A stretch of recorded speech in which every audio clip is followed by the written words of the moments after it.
الحمد لله وحده أنجز بعده ونصر عبده وهزم الأحزاب وحده.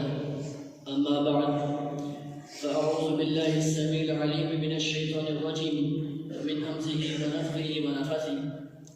قال رب اشرح لي صدري ويسر لي أمري واحلل عقدة من لساني يفقهوا قولي.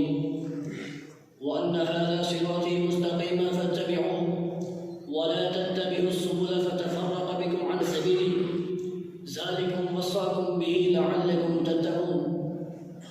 عن عبد الله بن مسعود رضي الله عنه قال قال رسول الله صلى الله عليه وسلم: هذا صراط الله مستقيما وهذه السبل على كل سبيل منها شيطان يدعو إليه.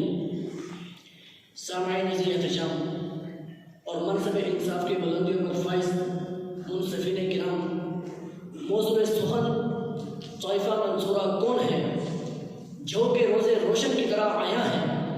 یہ ایسا عظیم موضوع ہے کہ جس کے متعلق نبی کریم صلی اللہ علیہ وسلم نے ارشاد فرمایا کہ یہود 71 فرقوں میں، نصارہ 72 فرقوں میں تقسیم ہوئے اور میری امت کے لوگ 73 فرقوں